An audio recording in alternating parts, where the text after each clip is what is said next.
अगर आपने किसी कंपनी से लोन लिया है तो ये खबर आपके लिए है। आपको जब लोन लेना होता है तो फाइनेंस कंपनी के कर्मचारी कितनी शालीनता और विनम्रता से पेश आते हैं, ये तो शायद बताने की जरूरत नहीं। दिन में 10 बार आपको फोन करेंगे, जी हुजूरी करेंगे, लेकिन जैसे ही आपने फाइनेंस कंपनी से लोन लिया और लोन को चुकाने का वक्त आया, फाइनेंस कंपनी के कर्मचारी की विनम्रता और शालीनता वैसे ही गायब हो जाती है जैसे गधे के सिर से सींग। एक ऑडियो क्लिप पहले सुनिए, फिर आपको पूरी कहानी बताते हैं। क्या बोले फिर से बोलिए एक बार। कहीं निकले गए हैं। क्या बोले फिर से बोल दीजिए एक बार। बोले और सुनिएगा, गाड़ी उठवाना है, उठवा लीजिए, जाइए। कहाँ है तुम? बोल रहे हो वहीं आके जहाँ जो करना कर लीजिए, जाके जाइए। बोल रहे हो तुम है कहाँ? ठीक है, जाइए ना। आपको अब जो करना कर लीजिए, आपको जहाँ जाके खोजना है ना। तुम बोल रहे हैं कहाँ? गलत लैंग्वेज यूज किए हैं आप। औलाद है रे, एक बाप का औलाद है, तुम बोलता है तुम्हारे अंदर टैलेंट है, जाके खोज लेना। तुम बोल रहे एक बाप का औलाद है कहाँ? तुमको नहीं पहुँचते तब तुमको बता देते। तुमको अब जहाँ खोजना खोज लो। गलत लैंग्वेज यूज किया, हम जब बोल दिए पहले। तुम मिलो ना, जाओ, जाके केस करना है, जो करना है जाके कर दीजिए, जाइए। जाओ और सुन लो, गलत लैंग्वेज यूज करे हो, इस बात का पनिशमेंट तुमको मिलेगा, याद रखना। अरे तुमको लात मारेंगे वहीं जहाँ मिलेगा। गलत बात आप बोले, इसका पनिशमेंट तो भयंकर पनिशमेंट देंगे कटिहार। बेगूसराय भेज देंगे वापस। तुम याद रखिएगा, से निकला है रे, वो मैं कुछ नहीं बोल सकता। तुमको जो करना जाके कर लो, आप जाओ। पता चल जाएगा रे बतिया तुमको। ठीक, जा।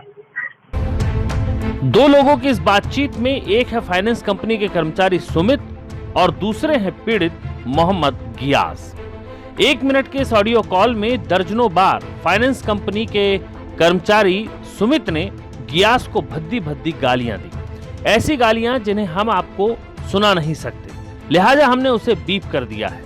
लेकिन ये ऑडियो टेप आपको सुनना इसलिए जरूरी है क्योंकि कल हो सकता है कि ऐसा ही कोई फाइनेंस कर्मी आपकी इज्जत की बखियां उधेड़े। अब सुनिए पूरी कहानी। प्राणपुर थाना क्षेत्र के सुसहालपुर गांव के निवासी मोहम्मद गियास ने 4 महीने पहले रॉयल इनफील्ड बुलेट खरीदी और बुलेट के लिए चोलामंडलम फाइनेंस कंपनी से फाइनेंस करवाया। 70,000 रुपए वो दे चुके हैं, लेकिन किन्हीं कारणवश बीते 2 महीने की किस्त वो नहीं दे पाए और चोला फाइनेंस के कर्मी सुमित से कहा कि इस महीने वो सारा बकाया चुकता कर देंगे। लेकिन गियास की गुहार फाइनेंस कंपनी के कर्मचारी सुमित ने नहीं सुनी और फोन पर वो ना सिर्फ धमकी देने लगा बल्कि गालियां भी देने लगा। इतनी अभद्रता और दुर्व्यवहार से दुखी मोहम्मद गियास चोला फाइनेंस कंपनी पहुंचा और मैनेजर आलम से मिला, लेकिन मोहम्मद गियास की शिकायत पर मैनेजर ने भी कान नहीं दिए। मामला जब इज्जत पर आ गया तो मोहम्मद गियास ने भी इस कंपनी के कर्मचारियों को सबक सिखाने की ठान ली और टाइम्स न्यूज के साथ अपनी आप बीती साझा की।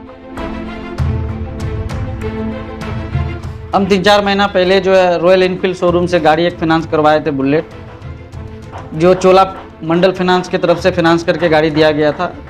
और जो फाइनेंस करने वाला था उनका नाम है सुमित जी के नाम से उनको जानते हैं। और हमने एक किस्त 70,000 रुपये डाउन पेमेंट करके गाड़ी हमने लिया है। एक किस्त हमने 1 महीने का जमा भी किया है। मेरे पिछले 2 महीने का बकाया जा रहा था, तो हमने उसका सारा इंतजाम करके उनके द्वारा फ़ोन आ रहा था कंपनी का।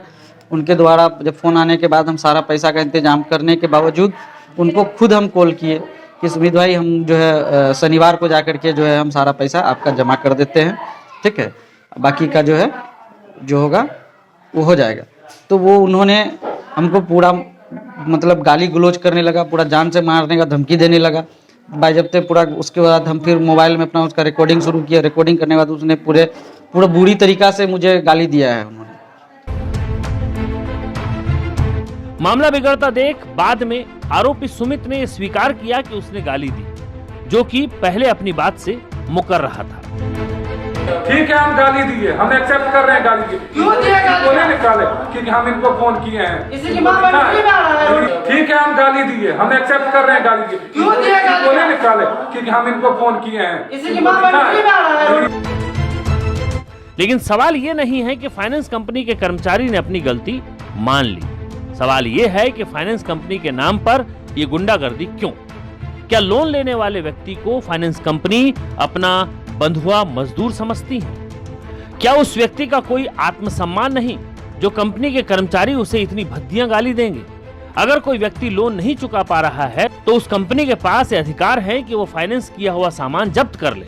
लेकिन इस तरह से सरेआम फोन पर धमकी देना कहां तक न्याय संगत है? टाइम्स न्यूज के माध्यम से हम अपील करना चाहते हैं कि अगर आपके साथ भी कभी ऐसी घटना घटे तो उसके खिलाफ जरूर खड़े होइए ताकि कोई फाइनेंस कंपनी इस तरह का व्यवहार ना कर सके।